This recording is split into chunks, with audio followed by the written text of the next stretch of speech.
Audiobook ordenado por Cristiane Batista com objetivo de estudos. Inscreva-se. Gratidão à vida.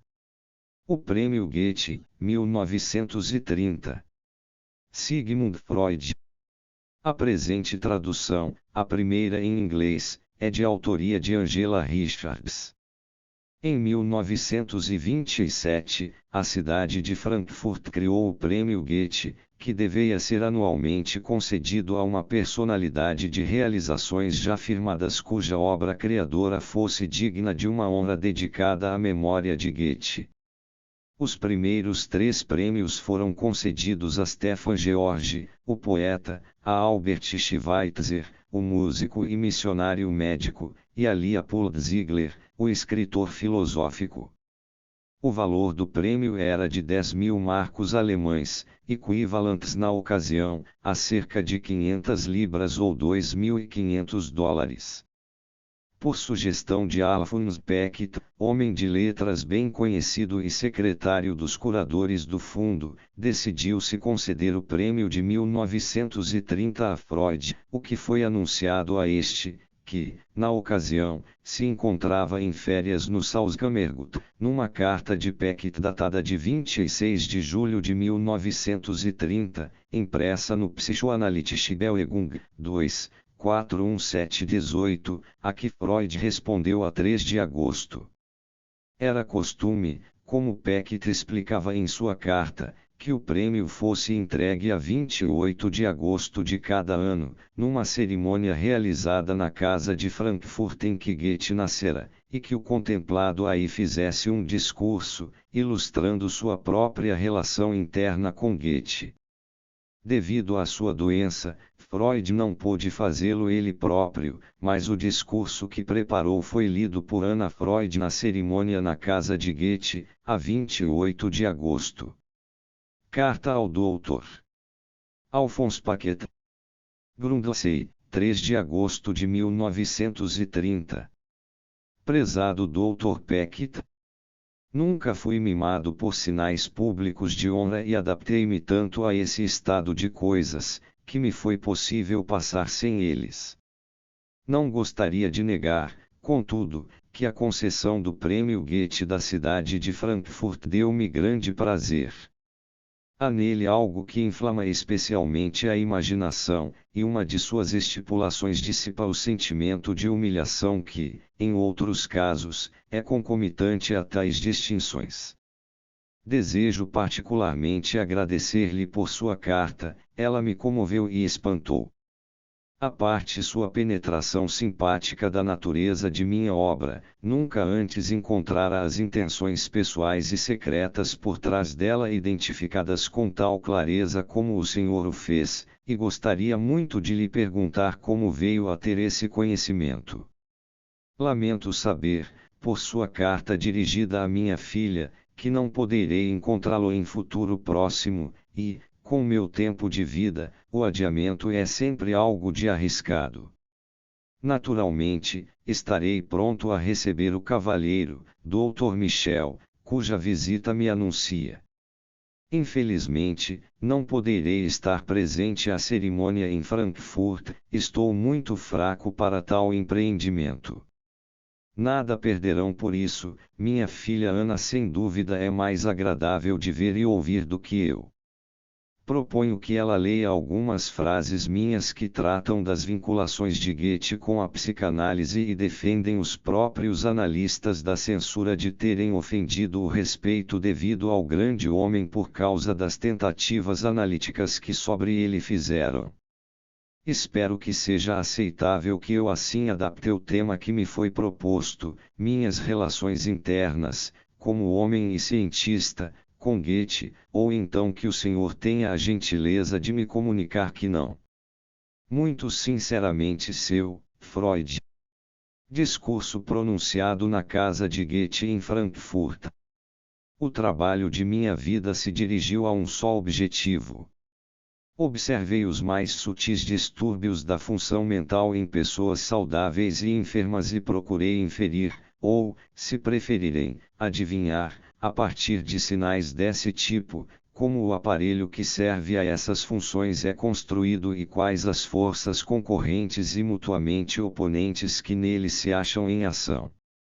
O que nós, eu, meus amigos e colaboradores, conseguimos aprender seguindo esse caminho pareceu-nos de importância para a construção de uma ciência mental que torna possível compreender tanto os processos mentais normais quanto os patológicos como partes do mesmo curso natural de eventos. Fui motivado a tão estreitas considerações pela surpreendente honra que me conferistes. Ao evocar a figura da grande personalidade universal que nasceu nesta casa e passou sua infância nestas salas, vossa distinção incita, por assim dizer, a justificação perante ele, e suscita a questão de saber como ele teria reagido se seu olhar, atento a toda inovação na ciência, houvesse recaído na psicanálise. Goethe pode ser comparado em versatilidade a Leonardo da Vinci, o mestre da Renascença, que, como ele, tanto foi artista quanto investigador científico. Mas as imagens humanas nunca se podem repetir, e não faltam profundas diferenças entre os dois grandes homens. Na natureza de Leonardo, o cientista não se harmonizou com o artista, interferiu neste e, ao final, talvez o tenha abafado. Na vida de Goethe, ambas as personalidades encontram lugar lado a lado, em diferentes épocas, cada uma permitia a outra predominar. Em Leonardo, é plausível associar seu distúrbio àquela inibição em seu desenvolvimento que afastava tudo o que era erótico, e, daí, a psicologia também, de sua esfera de interesse. A esse respeito, o caráter de Goethe pôde desenvolver-se mais livremente. Penso que Goethe não teria rejeitado a psicanálise num espírito inamistoso, como tantos de nossos contemporâneos fizeram. Ele próprio dela se aproximou numa série de pontos, identificou, através de sua própria compreensão interna, muita coisa que podemos confirmar, e certas opiniões, que nos acarretam crítica e zombaria, foram por ele expostas como evidentes por si mesmas. Assim, estava familiarizado com a força incomparável dos primeiros laços afetivos das criaturas humanas. Celebrou-as na dedicatória de seu poema Fausto, em palavras que poderíamos repetir para cada uma de nossas análises: Ignateu Schwider, Schwanken die Gestalten, die Frussichest dem Trubenblick gesiegt. Versus Ritual, Eus dias Malfessurhalten. Gleich keine Alton, Hauptverkilungenenseid Contest Lipio in die Freundschaft explicou a si mesmo o impulso mais forte de amor que experimentou como homem maduro, apostrofando sua bem-amada, Ach, du ersten Abgelebten Zeiten meine Schwester oder meine Frau. Assim, não negou que essas primeiras inclinações perenes assumem figuras de nosso próprio círculo familiar como seu objeto. Goethe parafraseia o conteúdo da vida onírica nas evocadoras palavras: Was von mir nicht gewusst. Oder nicht bedacht. Der das Leben der Brust. Wandelten der Nacht. Por detrás dessa magia identificamos o antigo, venerável e incontestavelmente correto pronunciamento de Aristóteles, que o sonhar é a continuação de nossa atividade mental no estado de sono, combinado com o reconhecimento do inconsciente que a psicanálise pela primeira vez lhe acrescentou. Somente o enigma da deformação onírica não encontra solução aqui. No que constitui talvez sua mais sublime criação poética, Ifigênie, Goethe nos apresenta um notável exemplo de expiação, da libertação de uma mente sofredora do fardo da culpa, e faz com que essa catarse se dê através de uma apaixonada irrupção de sentimento, sob a influência benéfica da simpatia amorosa.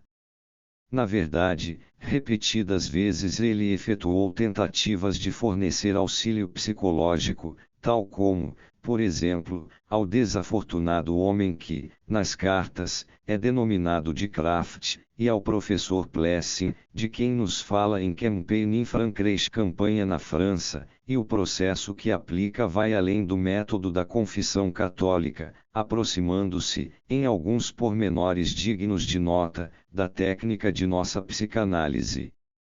Há um exemplo de influência psicoterapêutica que é descrito por Goethe como um gracejo, mas que eu gostaria de citar na íntegra, visto que talvez não seja bem conhecido, embora seja muito característico. É extraído de uma carta a Frau von Stein, número 1444, de 5 de setembro de 1785. Ontem à noite realizei uma façanha psicológica. Frau Herder ainda se achava num estado de tensão do tipo mais hipocondríaco, por causa de todas as coisas desagradáveis que lhe haviam acontecido em Carlsbad, particularmente por da causa mulher que fora sua companheira na casa.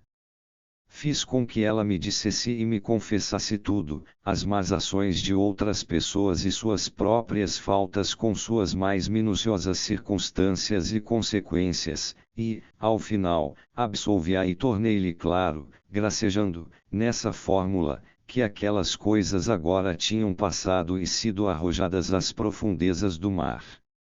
Ela própria achou graça em tudo e está realmente curada. Goethe sempre teve Eros em alta consideração, nunca tentou menosprezar seu poder, acompanhou suas expressões primitivas e até mesmo licenciosas com não menos atenção que as mais elevadamente sublimadas, e, segundo me parece, expôs sua unidade essencial através de todas as suas manifestações de modo não menos decisivo do que Platão o fez no passado remoto. Na verdade, talvez ocorra mais que uma coincidência fortuita quando, em Die Wahlverwandtschaft as afinidades eletivas, aplica ao amor uma ideia extraída da esfera da química, vinculação de que o nome da própria psicanálise dá testemunho. Estou preparado para a censura de que nós, os analistas, perdemos o direito de nos colocar sob o patrocínio de Goethe, por termos ofendido o respeito que lhe é devido ao tentarmos aplicar a análise a ele próprio, por termos degradado o grande homem à posição de objeto de investigação analítica.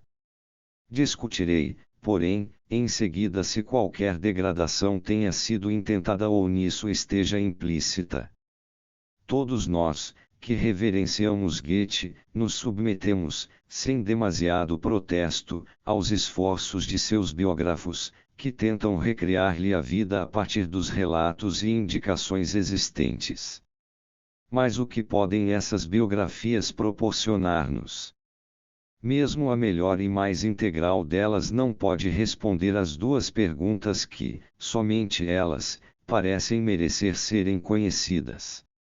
Ela não lançaria luz alguma sobre o enigma do dom miraculoso que faz um artista, e não poderia ajudar-nos a compreender melhor o valor e o efeito de suas obras. Contudo, não há dúvida de que uma biografia desse tipo satisfaria uma poderosa necessidade existente em nós. Sentimos isso muito distintamente se o legado da história, sem generosidade, nos recusa a satisfação dessa necessidade, como no caso de Shakespeare, por exemplo.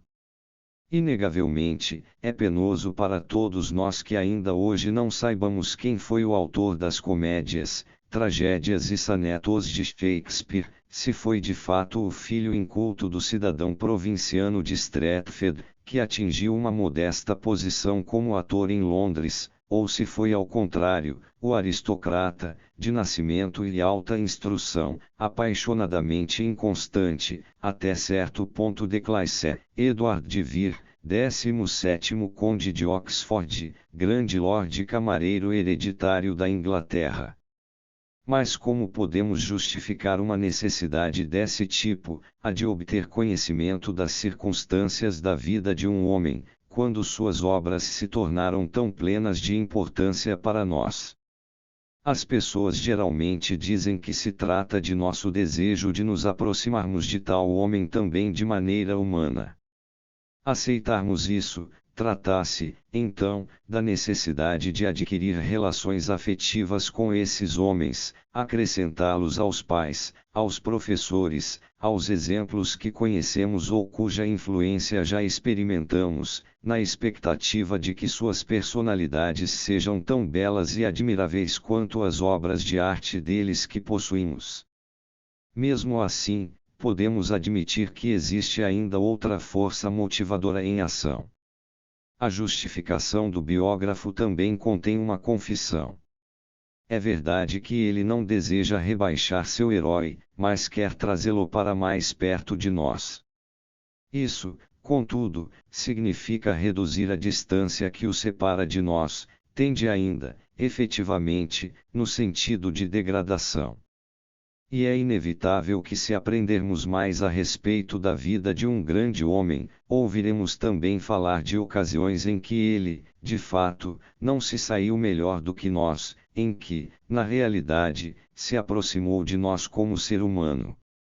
Não obstante, penso que podemos considerar os esforços do biógrafo como legítimos. Nossa atitude para com os pais e professores é, afinal de contas, uma atitude ambivalente, visto que nossa reverência por eles via de regra oculta um componente de rebelião hostil. Trata-se de uma fatalidade psicológica, não pode ser alterada sem a suspensão, pela força, da verdade, e está fadada a se estender às nossas relações com os grandes homens cujas vidas queremos investigar. Quando a psicanálise se põe a serviço da biografia, tem naturalmente o direito de não ser tratada com mais rudeza do que essa última.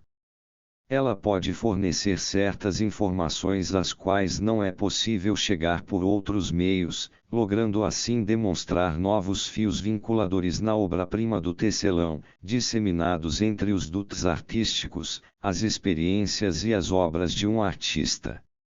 Visto ser uma das principais funções de nosso pensamento dominar psiquicamente o material do mundo externo, parece-me que agradecimentos são devidos à psicanálise se, quando aplicada a um grande homem, ela contribui para a compreensão de sua grande realização.